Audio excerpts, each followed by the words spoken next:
माननीय मीना जी, प्रांत सेवा प्रमुख आदरणीय दुर्गेश जी, आगरा विभाग की विभाग कार्यवाहिका श्रुति बंसल जी, विभाग सह कार्यवाहिका अरुणा जी और महानगर कार्यकारिणी की बहनें, समिति की सभी बहनें जिनका नाम शायद मैं नहीं ले पा रही हूँ, और इस दिव्य और भव्य मेले को दिव्य और भव्य बनाने के लिए इस योजना व्यवस्था में लगे संघ के सभी बंधु और भगिनी, सभी को सादर प्रणाम।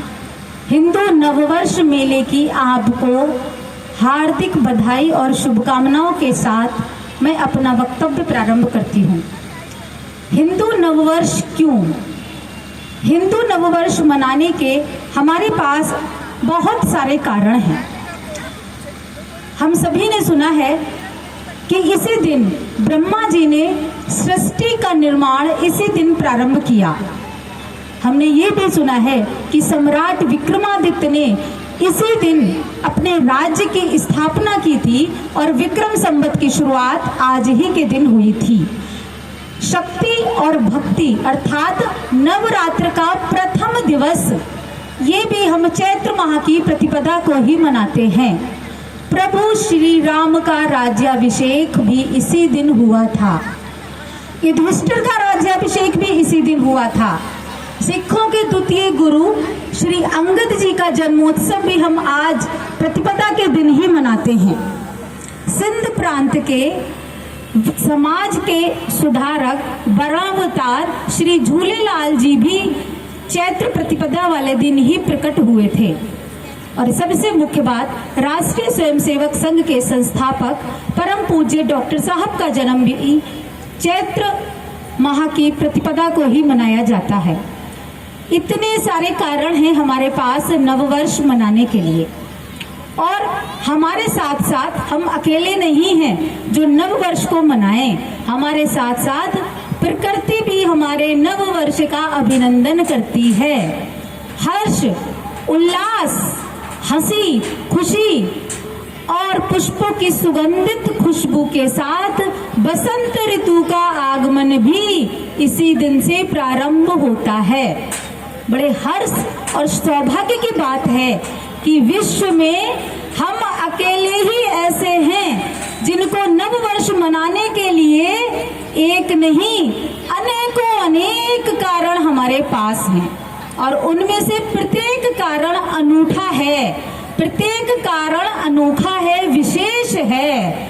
लेकिन यदि हम गंभीरता पूर्वक इन सभी कारणों पर विचार करेंगे तो हमें इसका मूल सिर्फ एक ही नजर आएगा, और वो मूल है हमारा सनातन भारत, वो मूल है हमारा आध्यात्मिक भारत, वो मूल है हमारा अखंड भारत, और वो मूल है हमारा विश्व गुरु भारत।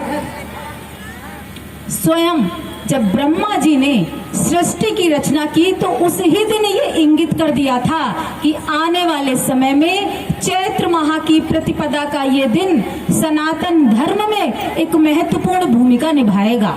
और इसके उपरांत प्रभु श्री राम का जब राज्याभिषेक हुआ, अर्थात जब राम राज्य की स्थापना हुई, तब प्रभु ने इसे स्वयं सिद्ध भी कर दिया। और कालांतर में युग बदलने के साथ, समय बीतने के साथ वर्ष आया 1889, और ये वो वर्ष था जब एक महान विचार को जन्म देने वाले एक बालक का जन्म भी इस दिन हुआ। हम सभी जानते हैं कि उस महान विचार का नाम है राष्ट्रीय स्वयंसेवक संघ, और उस बालक का नाम था केशवराव बलिराम हेडगेवार। राष्ट्र का निरंतर चिंतन, सनातन धर्म का जागरण, सनातन समाज का जागरण, अपने धर्म और संस्कृति की रक्षा, उसकी उन्नति किस प्रकार हो, इस प्रकार का चिंतन करते हुए परम पूज्य डॉक्टर साहब ने समाज में लगातार और तेजी से अंकुरित होने वाले समाज में एक ऐसा बीज बो करके चले गए कि उन बीजों के बाद उन फलों के रूप में यहाँ हम और आप जैसे यहाँ असंख्य कार्यकर्ता समाज में खड़े हो गए और लगातार हम अपनी संस्कृति, अपने समाज, अपने धर्म के लिए, उसकी रक्षा के लिए, उसके प्रचार प्रसार के लिए किसी ना किसी माध्यम से लगातार प्रयासरत रहते हैं, क्योंकि हम ये जानते हैं कि कृणवंतो विश्वमार्यम की परिकल्पना यहीं से होकर के गुजरती है। राष्ट्रीय स्वयंसेवक संघ आज अंतर्राष्ट्रीय स्तर पर अंतर्राष्ट्रीय समाज वैज्ञानिकों के मध्य एक बहुत बड़े आश्चर्य का विषय है, बहुत बड़े शोध का विषय भी बन चुका है। हम सभी ने सुना होगा कि कॉर्नोइट की एक रिसर्च हुई जिसका नाम था the saffron swastika. Anderson J Walter की एक दूसरी रिसर्च हुई जिसका नाम था द ब्रदरहुड इन सैफरॉन। ये इस प्रकार की रिसर्च ये साबित करती हैं कि अंतर्राष्ट्रीय स्तर पर अपने संगठन की क्या महत्ता है। हम सभी जानते हैं कि अपना संगठन कोई भौतिक संगठन नहीं है, अपना संगठन एक जैविक संगठन है, एक आध्यात्मिक निरंतर होने वाला विकास है।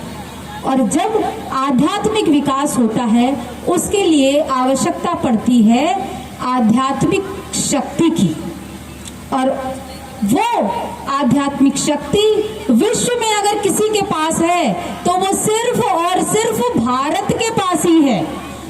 जिस आध्यात्मिक शक्ति की यहाँ बैठे हम और आप चर्चा कर रहे हैं, बड़े सौभाग्य, हर्ष और गर्व का विषय है कि वो आध्यात्मिक शक्ति विश्व में किसी के पास नहीं है। वो यहाँ का नर हो चाहे नारी हो, बालक हो, वो आध्यात्मिक शक्ति इसी धरा पर उपस्थित है, हमारे मन मस्तिष्क पर उपस्थित है। हम सभी जानते हैं कि एको हम बहुश्याम, माता भूमि पुत्रो अहम पृथिव्या, यही हमारे राष्ट्र की अवधारणा है। और इसी अवधारणा को डॉक्टर हेडगेवार जी ने भी बहुत ही सुंदर शब्दों में व्यक्त किया था। उन्होंने कहा था, nationalism is the feeling, nationalism is the feeling of the corporate sentiments which makes everyone with the feel that they are kith and kin। ये है हमारा राष्ट्रीय चरित्र, ये है हमारा आध्यात्मिक विकास, ये है हमारी आध्यात्मिक शक्ति जो सिर्फ और सिर्फ भारतवर्ष के पास ही है।